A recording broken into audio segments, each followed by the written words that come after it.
OJK mencatat pertumbuhan pemberi pinjaman mencapai 81%, namun pertumbuhan penerima pinjaman 1000% dibandingkan tahun 2017. Namun di tengah pesatnya perkembangan pinjaman online ini ada catatan yang tidak baik. Dan kita akan langsung melihat seperti apa pemaparannya yang akan disampaikan rekan saya Ade Mulia. Silakan Ade. Baik, terima kasih Zaki Arfan. Soal fintech, memang Bank Indonesia sendiri sudah memberikan beberapa klasifikasi, ada 4 klasifikasi utama. Namun di masyarakat kita bisa melihat dalam bentuk atau penjelasan sederhana seperti misalnya bentuknya adalah jual beli saham, pembayaran, lending atau pinjaman, peer-to-peer, transfer dana dan juga investasi retail dan perencanaan keuangan. Namun yang banyak kemudian menjadi sorotan saat ini adalah yang berupa lending, peer-to-peer atau pinjaman yang berupa aplikasi online. Kita akan lihat data-data berikut ini yang kami lansir dari sejumlah sumber. Kontribusi layanan keuangan berbasis teknologi fintech.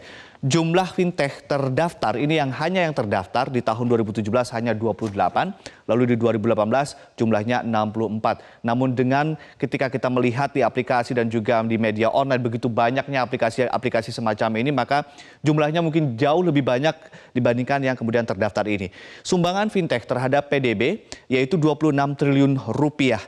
Dan fintech sendiri, industri ini menyerap 143,74 tenaga kerja. Ini adalah data yang terbaru yang kami lansir begitu. Dan berikutnya adalah jumlah nasabah peminjam aplikasi pinjaman online di tahun 2017 tercatat sebanyak 237.157 nasabah. Lalu bagaimana dengan di tahun 2016-nya atau 1 tahun sebelumnya, yaitu 38.105 nasabah. Jika kita bandingkan dari 2016 ke 2017, lonjakannya sangat-sangat tinggi. Dan di 2018, ini September 2018 tercatat 2,3 juta akun. Sementara investornya hanya 161.297 akun. Artinya jumlah peningkatan peminjam itu jauh lebih tinggi dibandingkan dengan jumlah akun investor atau yang meminjamkan.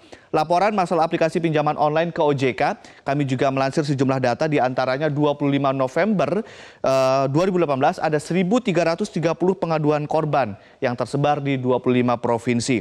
Dan 71,29% aplikasi tidak terdaftar dilaporkan dan 28,08% aplikasi terdaftar dilaporkan. Resiko layanan dari pinjaman tidak terdaftar di OJK yang pertama adalah terjerat rentenir online. Mereka terkesan kemudian korban merasakan seperti dikejar-kejar dan diperbuat atau diperlakukan semena-mena. Laporan pembayaran tidak transparan dan juga terjebak investasi bodong dan penyalahgunaan data pribadi. Dan tentunya pemirsa, kami akan berbincang dengan LBH, pengacara publik LBH yaitu Jenny Sirait. Selamat siang Mbak Jenny, silakan bergabung bersama kami.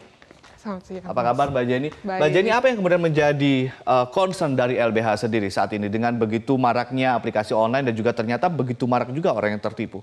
Iya, kami melihat bahwa permasalahan utamanya saat ini adalah aplikasi pinjaman online berkembang sedemikian rupa. Tadi sudah dijabarkan perkembangannya seperti apa dari tahun ke tahun. Tapi kami harus bilang bahwa tidak ada aturan yang mumpuni yang memberikan perlindungan hukum dan hak asasi manusia bagi pengguna aplikasi pinjaman online. Tadi sudah dijabarkan bahwa sedemikian banyak pengguna aplikasi pinjaman online, tapi tidak ada aturan yang melindungi mereka. Sehingga kemudian dalam penyelenggaraannya aplikasi pinjaman online ini melakukan berbagai-bagai pelanggaran hukum dan hak asasi manusia. Menurut pandangan Anda, OJK selama ini ngapain aja? OJK sebenarnya sudah mengeluarkan POJK nomor 77 tahun 2016. Tapi kemudian saya harus bilang bahwa POJK nomor 77 tidak cukup mumpuni untuk memberikan perlindungan hukum dan hak asasi manusia terhadap konsumen. Hal itu terbukti dengan pelaporan yang masuk ke LBH Jakarta selama bulan November kemarin itu ada 1.330 pengaduan. Di mana itu yang melapor saja ya? Itu hanya yang melapor. Perlu diketahui bahkan setelah itu ada banyak lagi yang datang ke LBH Jakarta untuk melaporkan pelanggaran hukum dan hak asasi manusia yang mereka alami begitu pasca pos ditutup. Nah, saya harus bilang bahwa itu bukti bahwa POJK nomor 77 tidak cukup mumpuni sebenarnya untuk memberikan perlindungan hukum dan hak asasi manusia bagi masyarakat, khususnya pengguna aplikasi pinjaman online. Oke, itu dari sudut pandang perlindungan hukum. Kalau kita lihat dari ekonomi juga, kalau ini banyak yang meminjam lalu gagal bayar, ini juga berdampak sistemik bagi ekonomi begitu ya. Betul. Nah, langkah yang Anda lihat dari OJK sendiri sudah sejauh ini sudah melakukan progres apa? Ya, kalau korban sendiri pada dasarnya mereka punya frame yang sama. Mereka pinjam, mereka harus bayar. Jadi mereka sama sekali tidak ada korban yang berpikir bahwa mereka berniat untuk, kalau bahasanya OJK, ngemplang gitu ya, untuk tidak membayar. Nah, terkait dengan hal tersebut sebenarnya saya harus bilang bahwa OJK tidak melakukan apapun terhadap mekanisme tersebut.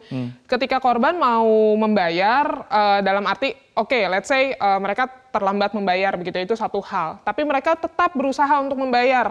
Ada upaya-upaya yang mereka coba lakukan, ada tawaran-tawaran yang mereka coba tawarkan begitu. Tapi itu tidak terakomodir dengan oleh OJK begitu. Mereka coba datang ke OJK mengadukan upaya-upaya yang mereka lakukan, bahkan juga pelanggaran-pelanggaran hukum dan hak asasi manusia yang mereka lakukan, tapi mereka tidak mendapatkan solusi apapun dari OJK. Baik, Mbak Jenny, kalau di bank ada pengawasan yang saat ini mungkin sudah membaik begitu ya, ketika mereka melakukan peminjaman, mereka sudah ada syarat-syarat yang sudah ada ketat peraturannya. Tetapi kalau di fintech, kita mendownload aplikasi dari App Store atau Play Store misalnya, itu kan kemudian OJK juga tidak bisa masuk ke ranah itu kan, ke ranah teknologi di dalam itu kan? Iya, ketika download aplikasi itu bukannya OJK nggak bisa benar-benar langsung masuk ya. Itu terbukti dengan ada beberapa aplikasi yang ditutup oleh OJK. Bisa masuk ke situ, tapi sudah sangat terlambat. Karena apa? Aplikasi pinjaman online itu sudah masuk di App Store, sudah masuk di iOS atau misalnya Play Store begitu. Tapi kemudian setelah sekian lama OJK baru kemudian melakukan penutupan-penutupan. Saya pikir itu sudah, kalau bahasa mudahnya basi gitu ya, itu sudah berkembang di tengah masyarakat, sudah dipergunakan oleh masyarakat, OJK baru bertindak. Dan kalau diperhatikan ritmenya, sebenarnya OJK baru bertindak setiap kali isu ini naik. Isu naik, sekian ratus aplikasi ditutup. Isu naik, sekian ratus aplikasi ditutup. Tidak ada mekanisme berkala, saya pikir, yang dilakukan oleh OJK untuk menutup aplikasi-aplikasi ini. Dan preventif begitu ya? Betul, dan preventif. Dan perlu diketahui bahwa penutupan aplikasi itu bukan solusi. Karena menutup aplikasi atau menutup izin website atau apapun itulah, itu hanya upaya yang sebenarnya nggak efektif begitu. Kenapa? Karena ketika aplikasi ditutup, apakah apakah sulit memunculkan aplikasi baru dengan website yang baru, namanya berbeda? Kan nggak susah. Nah, yang akan dilakukan oleh LBH Jakarta dengan banyak sekali aduan ini dan juga rekomendasi bagi OJK dan juga stakeholder yang terkait apa? Iya, yang pertama, apa yang akan dilakukan oleh LBH Jakarta, kami akan melakukan upaya hukum baik dalam ranah pidana maupun perdata. Gitu, bukannya tidak dimungkinkan bahwa OJK akan diperkarakan baik secara pidana maupun perdata. Itu yang pertama. Yang kedua, apa rekomendasi kami? Yang pertama, kami mendesak OJK untuk menyelesaikan seluruh permasalahan hukum dan hak asasi manusia yang terjadi akibat penyelenggaraan aplikasi pinjaman online. Itu yang pertama. Yang kedua, kami mendesak kepolisian untuk menindaklanjut segala pelaporan dan pelaporan yang akan dilaporkan oleh masyarakat nantinya, supaya kemudian ada tindakan tegas dari kepolisian. Begitu. Ada banyak tindak pidana di sana, kami mendesak kepolisian untuk menyelesaikan itu. Yang ketiga, kami mendesak seluruh penyelenggara aplikasi pinjaman online untuk menghentikan segala upaya pelanggaran hukum dan hak asasi manusia yang dilakukan kepada masyarakat demi memperoleh keuntungan dan memiskinkan masyarakat. Oke, untuk masyarakat sendiri mungkin dari LBH kan banyak sekali nih aduan-aduan, kemudian juga modusnya diceritakan. Apa himbauan Anda bagi masyarakat yang kemudian ada pinjaman mudah nih lewat aplikasi? Ya, perlu diketahui bahwa LBH Jakarta tidak mau melepaskan term korban dari korban, gitu. Bahwa mereka kesulitan membayar pinjaman itu satu hal, gitu. Dan perlu saya tegaskan bahwa sekali lagi seluruh korban yang mengadu ke LBH Jakarta itu punya pemikiran yang sama. Mereka pinjam, mereka akan bayar. Mereka harus membayar. Mereka tidak pernah melepaskan pemikiran itu. Tapi kemudian yang menjadi persoalan adalah pelanggaran hukum dan hak asasi manusia yang mereka alami, begitu ya. Jadi perlu diketahui ada berbagai kondisi yang dialami oleh masyarakat sehingga mereka kemudian tidak bisa mengendalikan keadaan itu. Contoh misalnya, ketentuan-ketentuan yang tidak sesuai pada prakteknya. Terus contoh lainnya adalah akses terhadap gawai, itu kalau cek di aplikasi pinjaman online itu hanya akses terhadap gawainya untuk melihat, bukan untuk menyebarluaskan. Tapi yang dilakukan oleh aplikasi pinjaman online itu menyebarluaskan. Mbak Jenny, kita harap ini kemudian bisa ada tindak lanjutnya dari OJK juga kemudian bisa melakukan tindakan-tindakan preventif dan sehingga tidak terjadi hal-hal seperti ini terulang kembali. Terima kasih Mbak Jenny.